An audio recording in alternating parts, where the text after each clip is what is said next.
Na última quarta-feira dessa semana, no dia 17 de março de 2021, o Copom deu início a uma nova era dentro da política macroeconômica e monetária do Brasil. Sim, a taxa Selic, a taxa básica de juros do Brasil, pela qual todos os empréstimos se baseiam aqui no Brasil, todas as dívidas se baseiam, subiu depois de 6 anos de cortes seguidos, quando a taxa foi lá em cima a 14,25% em 2015. Antes, a taxa estava na sua mínima histórica em 2%. Agora ela subiu 75 pontos base percentual e está em 2,75%.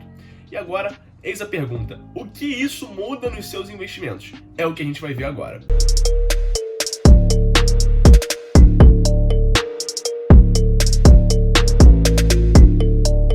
Fala aí, meu povo, meu nome é Arthur Soares, eu sou dono do canal Investindo com 15, eu tenho 16 anos e todo dia eu tô respondendo pergunta lá no Instagram, dúvidas sobre investimentos. Então acompanha aqui que esse é o canal para você aprender sobre economia e finanças também. Primeiro de tudo, vamos falar aqui sobre um tema muito importante que já chegou pergunta sobre isso lá no meu direct do Instagram, que é sobre a reserva de emergência.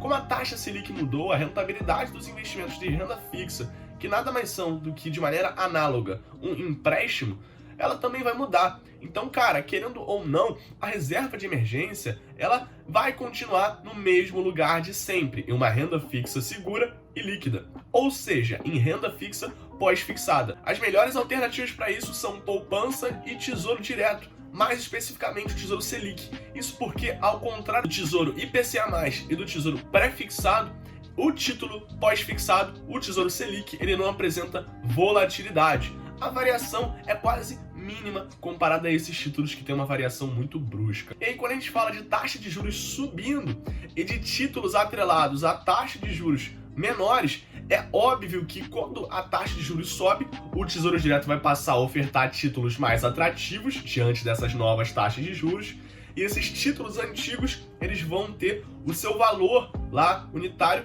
caindo. Então a gente apresenta aí na renda fixa já uma primeira consequência dessa política, desse fim do forward guidance do Banco Central, que faz com que as taxas de juros possam voltar a subir, que é justamente a desvalorização dos títulos de renda fixa que sofrem com a marcação a mercado, que é ali uma volatilidade de acordo com as demandas econômicas e políticas do Brasil. Partindo um pouquinho aqui para a renda variável, é óbvio que vão ter aí uma rotatividade com relação aos investimentos. Quando eu posso ganhar, vamos supor, 6% ao ano em renda fixa e eu posso receber de dividendos, ter um retorno esperado na minha ação de 6%, eu vou optar pela renda fixa, porque invariavelmente títulos de renda fixa, você emprestar dinheiro ali para uma empresa, para uma instituição ou para o governo, é muito mais seguro do que você se tornar sócio e não ter garantia nenhuma sobre o retorno. Você não cria uma obrigação naquela empresa de te pagar aquele dividendo, de te render aquela quantia. Já na dívida é o contrário. Então a renda fixa ela é mais segura e obviamente que quando a taxa de juros ela sobe, quanto mais ela subir e quanto maiores forem os juros reais, que no Brasil atualmente, mesmo com essa subida, estão negativos, maior vai ser a propensão dos investidores a ficarem na renda fixa. De 2016 a 2021, agora, até o momento atual, a gente viu uma rotatividade dos investidores de aplicações de renda fixa, que foram cada vez mais tendo a sua rentabilidade reduzida, para aplicações de renda variável. Se o Banco Central começar a subir muito esses títulos, muito essa taxa de juros, na verdade, ele vai acabar justamente fazendo com que os investidores fiquem menos propensos a tomar risco, menos propensos também os consumidores a consumir. Isso freia um pouquinho a roda da economia, isso freia um pouquinho o aquecimento no mercado financeiro, na bolsa de valores.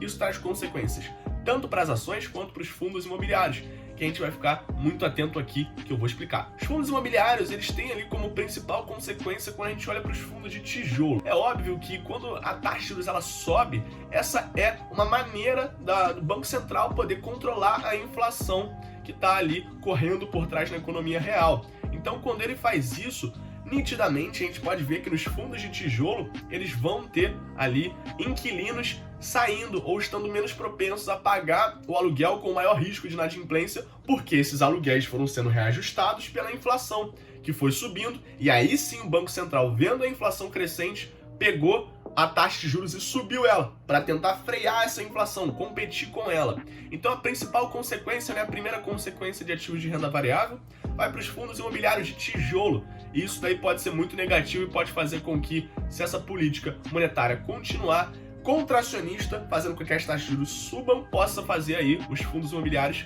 caírem, tá? Os fundos imobiliários de papel, atrelados aí ao CDI ou à taxa Selic, né, que são dois indexadores muito parecidos e que vocês com certeza já ouviram falar, eles vão se beneficiar dessa alta. Sobretudo aqueles fundos de papel, aqueles fundos de títulos e valores imobiliários que têm taxas, né, que tem ali dívidas, tem renda fixa atrelada à inflação, que está muito crescente. O índice IPCA fechou aí nos últimos 12 meses em 5,2%, o maior desde muito tempo aqui no Brasil. Quando se trata das ações, o que a maioria das pessoas fala sem muita propriedade é que o movimento natural é dos investidores saírem das ações. É óbvio que quando a gente fala do índice Bovespa, ele apresenta uma correlação negativa com a taxa de juros. Ou seja, por alguns motivos, que isso vale até mencionar em um outro vídeo aqui muito mais completo, a Bolsa de Valores ela é impulsionada para cima por investidores mais propensos a risco quando a taxa de juros ela está caindo. Porém, o inverso também é real. Quando a taxa de juros ela sobe, os investidores ficam menos propensos a tomar riscos. As empresas elas têm maiores taxas de desconto, tem um maior risco envolvido, uma incerteza maior envolvida, e assim os investidores eles acabam fugindo da bolsa e indo para aplicações de renda variável, de renda fixa na verdade.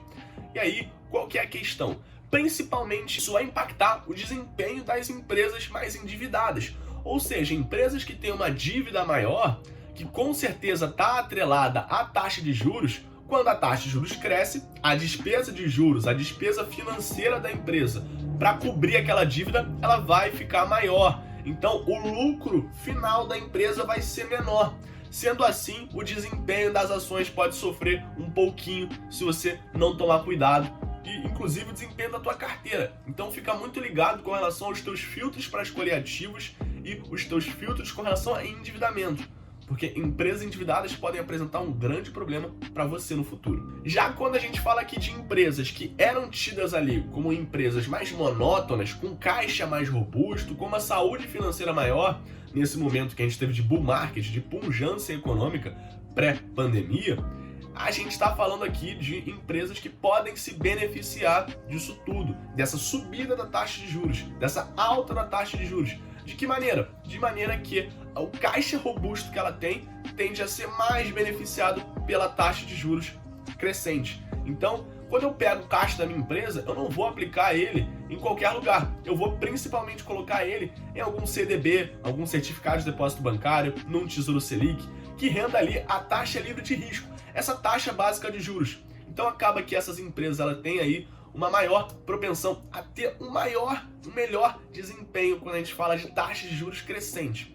É óbvio que isso aqui não é regra, isso daí pode variar bastante, isso já pode estar precificado. O que é estar precificado? Já estar esperado pelo mercado, e a gente não vê uma reação muito clara agora, mas é importante você tirar de lição desse vídeo o seguinte: não fica seguindo dica, sendo um sardinha aí que vai ficar comprando e vendendo quando a taxa de juros sobe ou cai. Seja uma pessoa com um método para escolher teu ativo, tenha um plano de investimento claro e principalmente esteja diversificado em geografias, em alguns países, principalmente Estados Unidos e Brasil, em classes de ativos, renda fixa, fundos imobiliários e ações, principalmente ali renda variável, renda fixa, e em segmentos. Você ter mais de um título de renda fixa, você ter mais de uma ação de um segmento diferente, de um setor diferente, e de um fundo imobiliário de cada setor que você entende bem. Então foca em você ter isso e não ficar se preocupando com a economia. Como o próprio Peter Lynch fala, cara, você não vai conseguir investir bem prevendo ciclos econômicos. Isso é muito difícil, e quem acerta um ou outro ciclo econômico, sem sombra de dúvidas, aparece na lista dos mais ricos do mundo. Porque, cara, é simplesmente muito difícil. É você acertar muito, mas muito em cheio a mosca. Então, fuja disso e foca no que você controla. O que você controla é o risco que você assume nos seus investimentos, é o grau de conhecimento que você tem. Conhecimento, cara, é dinheiro, E, querendo ou não, é a tua estratégia, é o teu plano de investimentos, a disciplina, a paciência para você seguir ela. Se você ainda não tem, já está investindo, achando que você vai ganhar dinheiro, foco em você estudar para você obter esse plano de investimento, é para isso que eu tô aqui. Se você já tem, é só seguir ele com paciência, de maneira diversificada e estratégica. Valeu, falou, tamo junto e até o próximo vídeo. Se inscreve no canal, deixa o like, compartilha e ativa o sininho.